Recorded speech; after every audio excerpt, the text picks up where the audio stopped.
My father's scornful gaze looking down on me. It was a look of disgust, as if he was looking at something filthy. Abandoning me with a serious illness, leaving my mother behind, my father left. That woman must be waiting outside for him. The woman who made my mother shed tears of frustration. I will raise this child by myself. The one who is unnecessary is you. My mother screamed with all her soul, only for my father to snort in derision and turn his back. After the front door coldly shut, my mother and I cried so much. But a few days passed and our dire situation changed significantly. Despite ignoring him, we could finally say this to my persistently calling father, a father? I don't have a father, do I? The tables had already turned. There was nothing to fear for my mother and me anymore.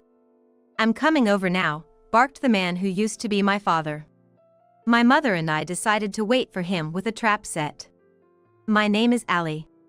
Just an ordinary 11-year-old girl you can find anywhere. The only difference is that I have a very weak body. I've been sickly since I can remember, hardly able to attend school properly. I spend most of my waking hours at home, reading books or drawing. I always feel sorry for causing so much trouble for my mother. Her name is Meg. Despite being frail herself, my mother works from morning till night just for me. You don't have to worry about anything, Allie. It's okay. Mommy will do her best. Yet, there's someone making her already hard life even more difficult. It's my father, Tom. My memories start with scenes of my father making my mother cry. He never bothered to contribute his earnings to the household, wandering around aimlessly. All the bills, water, electricity, gas, and food were paid by my mother. I can't forget how desperately my mother clung to him, no matter how harshly he treated her. Please, cooperate. Think about the family, even a little. Get off me, will you? You asking to get smacked? My father had a mistress. He made no attempt to hide it. You'd think she'd divorce such a man quickly. That's what most people would think. But my mother, who had no one else to turn to, couldn't make that decision. She didn't want her daughter, me, to end up like her without parents.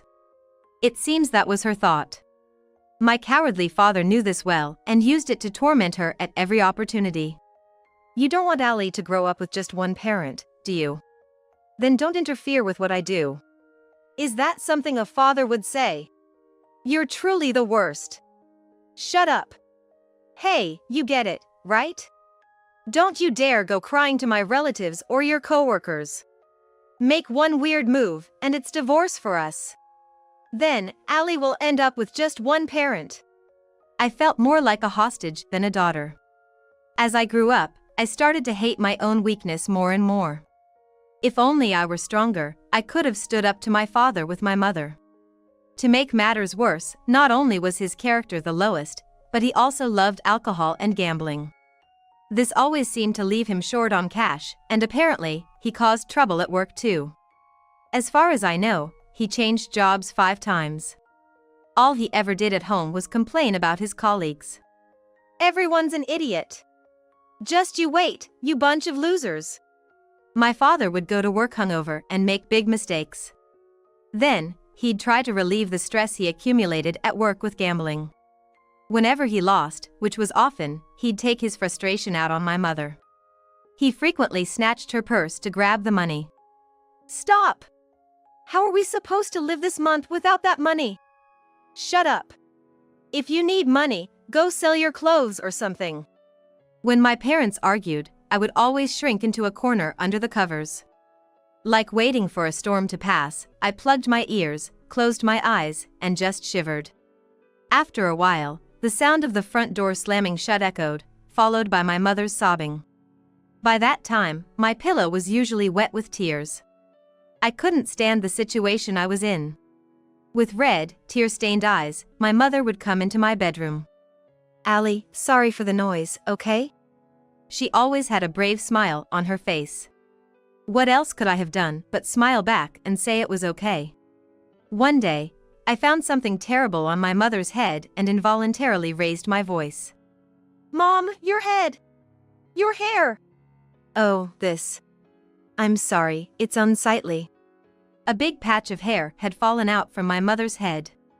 It was alopecia areata. I was shocked as if it were my own problem.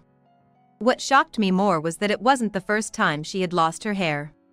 With a look of resignation and fatigue, she turned her clouded eyes to me and smiled with her mouth. It's okay. It'll heal on its own. It happened before and it's not in a noticeable place. But, Mom, I'm sorry. If only I had been stronger. What are you talking about? Allie, it's not your fault at all. You must not blame yourself. Absolutely not. The only thing I could do for my mother. It was to draw her pictures. Since I couldn't move freely, I spread the wings of my imagination. On a white piece of paper, I vividly brought to life a colorful world with colored pencils and crayons. I wanted my mother to smile. That strong desire has always been the origin of my creativity, both now and in the past. One day, the doorbell rang unusually. My mother answered it, and her voice turned stiff. It seemed like something bad had arrived. My mother repeatedly pleaded for the person on the other end of the intercom to go back home because my husband wasn't there. I wondered who she was talking to. After a while of back and forth, my mother, seemingly persuaded, opened the door. 3 large men in suits entered. All with a stern look in their eyes. The most intimidating one stated that my father owed them money. It was a personal transaction, but they had formal documents. Today was the repayment deadline. My husband is not here. I don't know where he is, and we don't have any money to pay back. They would understand if she just explained the situation. My mother must have thought that. But that wasn't the case. The men began searching the house. Rummaging through drawers, closets, moving the dresser, and even lifting the carpet. The moment one of them pulled a velvet-like small box from the shelf, my mother's expression changed drastically. Please, not that. Anything but that. My mother, who had no relatives, lived in a facility until she graduated high school. When she left, the director's wife gave her a special gift. A ring set with real gems that could fetch a decent price if sold. Essentially, the men had found and taken my mother's most treasured possession. That's very important to us. Please, give it back.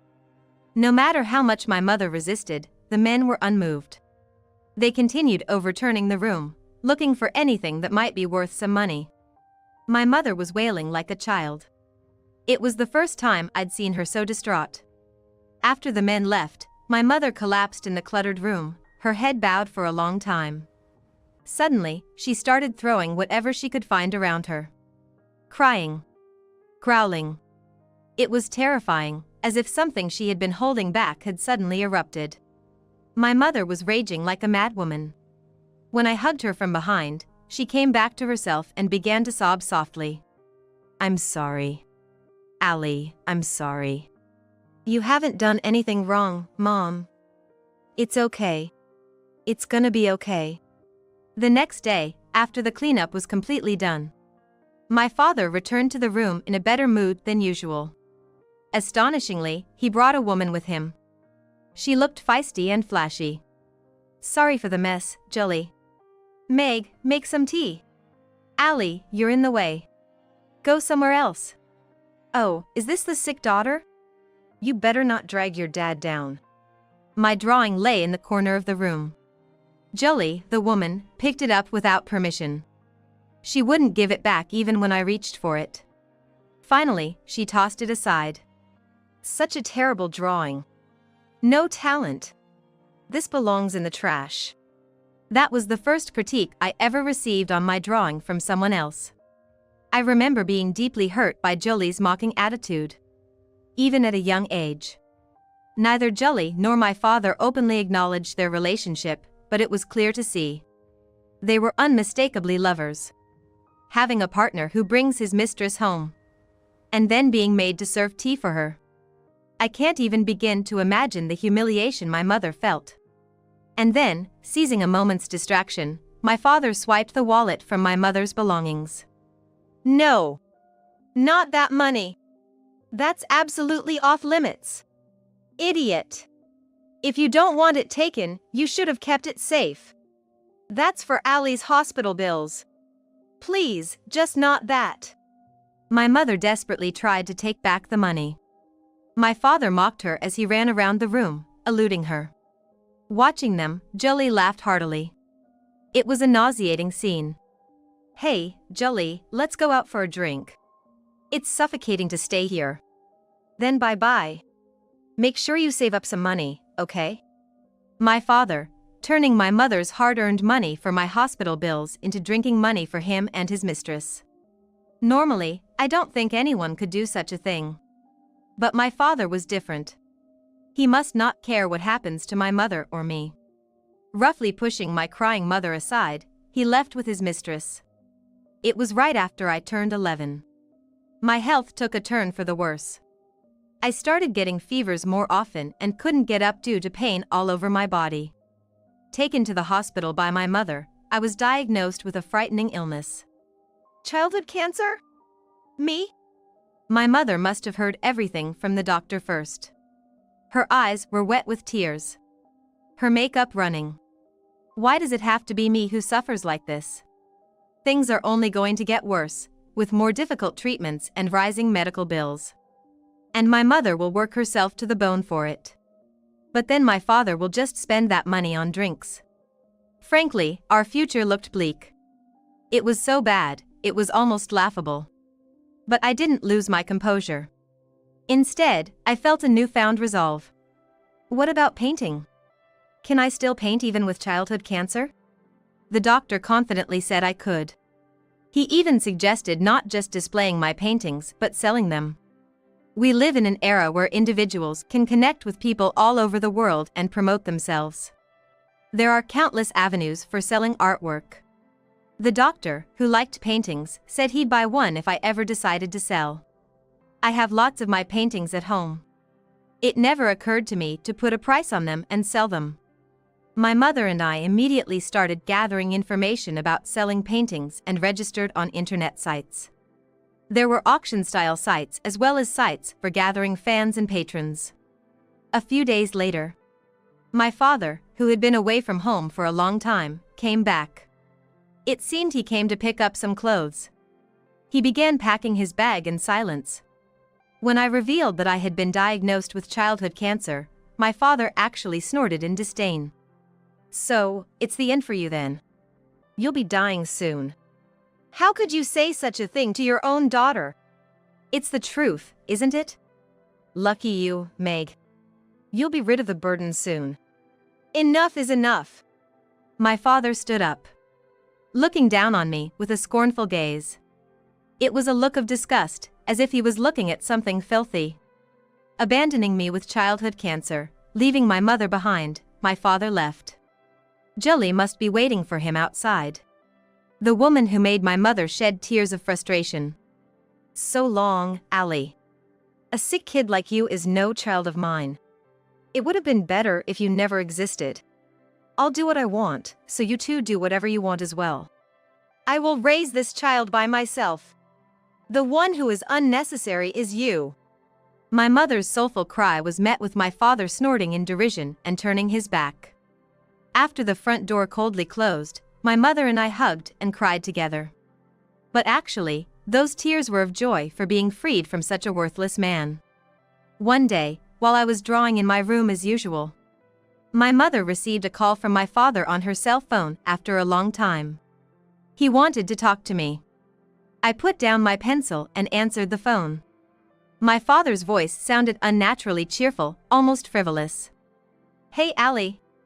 Long time no see. How's your illness? You doing okay? What do you want? If there's nothing important, I'd like to hang up. Come on, don't be so cold. You know, I am your real father, right? A father? I don't have a father, do I?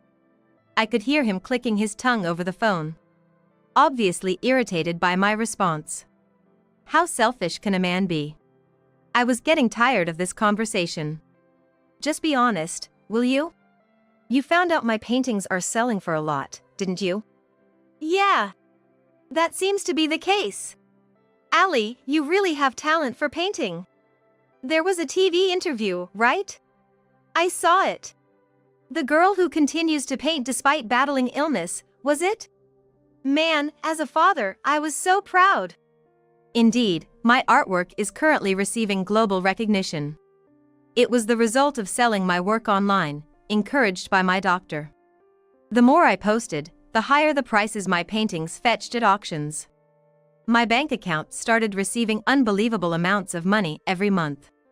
I had my mom quit all her jobs to focus on taking care of me.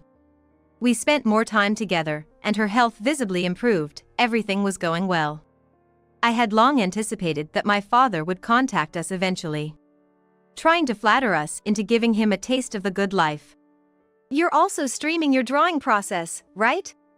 I heard you have like 200,000 subscribers? You could live off that alone, couldn't you? Man, you're really something. Thanks. Is that all you wanted to talk about? If so, I'm going to hang up now. Wait. That's not it. Listen, Allie, I need to talk to you about something. I've been feeling pretty bad lately, can't work much. I'm practically out of money. Oh, that's too bad. Goodbye then. Wait. Come on, help me out here. You understand, right? Just give me some money. You're making a killing, aren't you? You could spare a little, couldn't you?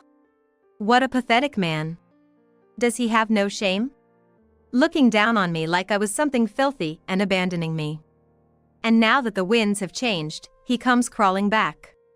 Truly despicable. It wasn't a joke at all. Neither my mother nor I have any intention of giving a single penny to such a despicable man. Why should I give you money, Dad? It makes no sense. What do you mean it makes no sense? I'm the father. You're the daughter. Isn't that reason enough? You're the one who said a sick kid like you is no child of mine, remember? Or have you forgotten that already? No, that was just a figure of speech. I didn't mean it. He's sorely mistaken if he thinks I'd fall for that lie. I rejected my father completely. No matter what he said, I kept refusing. Then, the man who had been groveling showed his true, filthy colors. Hey, cut it out. Acting all high and mighty just because I'm being nice. Who do you think allowed you to be born? Show some gratitude. To me, your father. I have grievances against you, not gratitude. Don't you get it? After all the suffering and tears you caused Mom and me. And now you dare to play the father card. Oh, is that so? Fine. Got it. I'm coming over right now. Be ready, my father barked. Just what I wanted. I knew this was coming. It was time. After being on the receiving end for so long, it was time to pay back in full. I hung up the call and told my mother that father was on his way. She nodded. As planned. Let's get in touch and prepare everything. Right. Get a new canvas ready. I've got something new I want to paint. My desire to create was incredibly strong. Producing results was so enjoyable that I couldn't stop painting. Deep down, my enthusiasm for painting was partly fueled by my anger towards my father. In that sense, I might even owe him some thanks. Hours later, my father arrived. Jolie, his mistress, was with him. The disdain in their eyes as they looked at my mother and me. My father surveyed the room, then snorted disdainfully. Tripods, cameras, canvases, easels. Look at all these paints and pencils. Trying to act like a real artist, huh? The childhood cancer patient burning through life to keep painting, is that it? So? Where's the painting? I don't see any around. Did you hide it or something? You used to just leave it lying around here until recently. Come on, cough it up already. The two of them blabbered on endlessly. I felt a burning anger rising within me. I haven't forgotten the crude remark from Jolie. However, her sense of aesthetics was utterly unreliable. I'm the one who manages all of Allie's artwork. I can't tell you where it is though. To be honest, I don't really care about the painting. What I want is money. You guys earn it, we take it, and everyone's happy. Let's keep this cycle going smoothly, alright? That doesn't make any sense. Why should Allie's compensation for her artwork be given to you? It doesn't add up. Even a child could understand that, right? My usually timid mother surprised both my father and Julie with her unusual assertiveness. Since she quit her job and started focusing on me and herself, my mother has changed. She looks healthier, her eyes have regained their sparkle, and she seems to be filled with strength both mentally and physically. On top of that, Tom. This child, who has been made to suffer because of you all this time, doesn't owe you any gratitude, as she said on the phone. Don't expect a single penny from her. Oh, scary, scary. Is this what happens when you have money? Don't underestimate me, you ugly hag. I can easily dominate a couple of women anytime. Should I make you suffer? Using force? Go ahead if you can. Because of someone like you, I developed alopecia areata and even lost precious jewelry given to me by someone I respected. If you're coming, come at me. I'll make you feel how angry I am with my own body. It was an unusually aggressive statement from my mother, who wouldn't have said such things before. She was filled with determination. There were sharp objects like pencils and painting knives around us. They probably thought twice about lunging at us recklessly. My father just glared and didn't move an inch. Wow. You've become quite strong. You're like a different person from before. That's right. I've reflected and transformed. I've always made Allie suffer because of my own weakness. I regret it deeply now. I should have divorced you, a man like you, a long time ago. It would have been better if you hadn't been there from the beginning. Oh, is that so? Then what are you going to do? Kick me out. My father stepped forward. My mother also stepped forward without backing down. It's decided that you'll be kicked out. You have no place here. Also, I'll be suing you from now on. So, be prepared for it. What? What are you talking about, you pain in the neck? What's with this lawsuit nonsense? Speak up where it matters. I'll talk about everything wherever necessary. I've been bullied by my husband every day and suffered, as I've said. I even have records of going to the hospital for alopecia areata.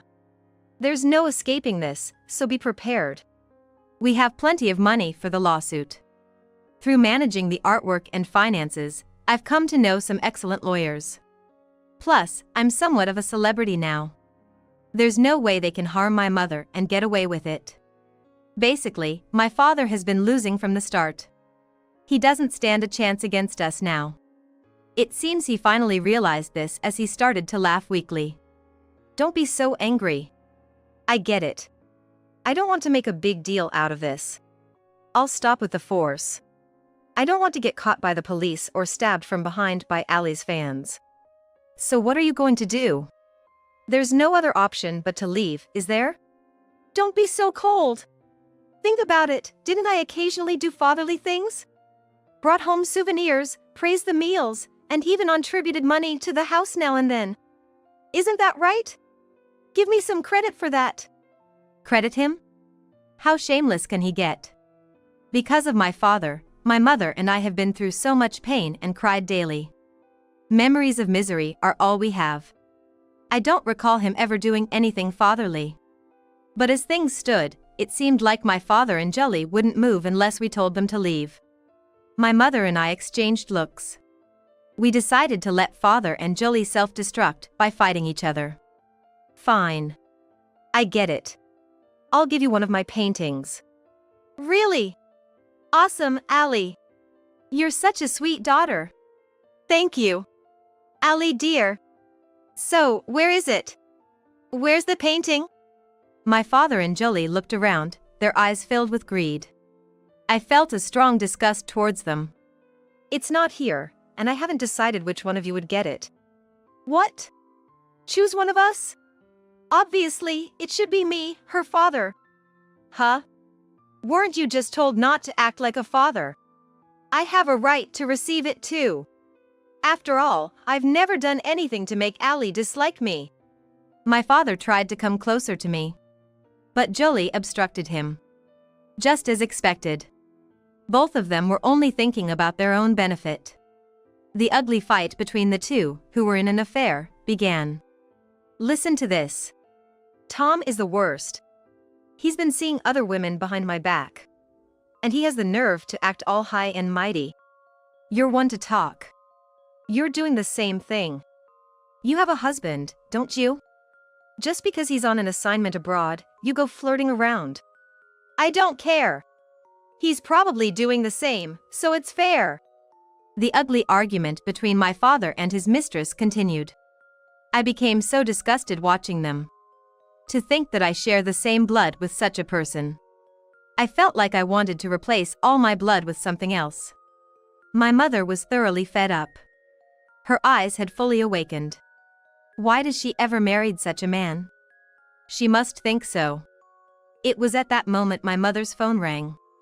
Probably someone else had gotten tired of watching. Hello, yes, it is. Yes, okay. I'll make sure everyone can hear. Just a moment, please. What? You mean? Hey. Tom. You've been running your mouth with nonsense since earlier. Dad. What? What's going on? The angry voice of my grandfather came through the phone on speaker mode. He was my paternal grandfather, who had been ordered by my father not to contact us all this time. My mother had reached out to my father's family, sharing the ordeal we had been through due to being estranged. My father had been avoiding his own home for a long time because he was afraid of his father. He wouldn't even let us contact them. But such restrictions were meaningless now. Now, my grandparents and other relatives were on my mother's and my side. It seems you've been tormenting Meg and Allie all this time. You've always been good for nothing, but you haven't changed a bit. Have some shame. Wait a minute. Why is my dad? What does he know? I know everything. We've all been watching everything that's been happening just now. Everyone. Don't tell me, through that camera. That was exactly it. In fact, I had been live streaming everything that had happened since my father and Jolie arrived. Just like I usually do for my video streams. However, I only shared the streaming URL with my grandparents' house. Relatives were gathering at my grandparents' house. My grandparents and other relatives must have been watching my father's disgraceful behavior on their TV screen. You have no idea how embarrassed I am, having to show how stupid my son is. I know where that house is and where that mistress lives, thanks to Meg. Tom. You better be prepared. Huh? You're planning to come here? Stop! Don't you dare come here! Shut up! I'll grab you by the scruff of your neck and make you a loser in front of Meg and Allie. My grandfather's anger was real. Even through the phone, his presence was immense. My mother added more pressure to my father and Jolie with her firm stance. Running away is futile, you know? We know all your patterns, your car's license plate, and the hotels you frequently use. We've had everything investigated by a detective agency. It's only a matter of time before you're caught. This is the worst. What is happening? This is all your fault, you worthless man. What did you say? It's because you wasted money that I had to scramble for it. You were the one who said to sell Allie's paintings. Forgot about that. Watching the two argue after everything, I was beyond exasperated and didn't feel like saying anything. What happens to these two sordid adults from now on, I genuinely couldn't care less. Later, my father and Jolie fled far away in their car, but a week later they were caught by the police. For shoplifting at a convenience store. Apparently, they were out of money and had no other option. If their cards had worked, maybe they could have continued their fugitive life for another month or so. But it was impossible. My mother had contacted Jolie's husband overseas to get the cards blocked. At the police station, my grandfather showed up as promised and grabbed my foolish father by the scruff of his neck. After paying a fine and being released, my father was dragged in front of us by my grandfather. I am deeply sorry for the trouble I've caused. He apologized, shed tears. Neither my mother nor I had any intention of forgiving him. But it felt like a chapter had closed. On the spot, my father was made to sign the divorce papers and was taken back to his parents' house by my grandfather's car. I watched my father's dejected back. I couldn't help but think it served him right. My mother filed for alimony from my former father. The amount was $30,000. Considering the long suffering, I think it was a rather reasonable amount. My former father was also sued for alimony by Julie's husband. That amount was $40,000. Given that he had been freely using the husband's house in his absence, it was a justified claim. My former father covered these alimonies with loans and paid them off in lump sums. Now, he's in the midst of repaying hell. Of course, his parents aren't helping him. He's living in a small apartment owned by an acquaintance, diligently paying back his debts. The bad rumors about my former father, who made his wife and child suffer, have spread all over the local area. He's been living high and offensively for so long, now it's time he lived as small as possible. Just the other day, my mother received a call from my former father. His cries for help could be heard. "I can't take this life anymore. I'll do anything, just help me." "Do anything? Then never contact us again. That's all I want." Ah. Meg, wait. Meg. Julie, for her part, didn't fare any better. She was abandoned by her husband, who was on a business trip and left with nothing. She tried to rely on my former father but couldn't reach him, ending up lost and homeless. She might have returned to her parents' home, but they had long since disowned her. As a result, she became a homeless woman in less than a month and is now being bullied by other homeless people. Childhood cancer is easier to cure compared to adult cancer, because radiation and chemotherapy tend to be more effective. About 70 to 80% are curable. I was no exception. With the money I earned from painting, I received the best treatment and successfully overcame cancer. Moving forward, I want to continue creating art more vigorously and repay my mother for all the hardship. To start, I bought a house with a garden. It's a large custom-built home filled with our dreams, including my studio and a relaxing room for my mother. It has a home theater and an island kitchen, everything we could wish for. If I hadn't had childhood cancer and met that doctor, I wouldn't have thought to sell my paintings. Life is unpredictable in what turns out to be a blessing. I really think so. We've been through a lot, but somehow we made it through. Yes. It was worth the patience. We deserve to praise ourselves. After everything, the past was too harsh for my mother and me. So, from now on, we deserve a lot of happiness to make up for it. Together, we plan to support each other and spend our days filled with smiles.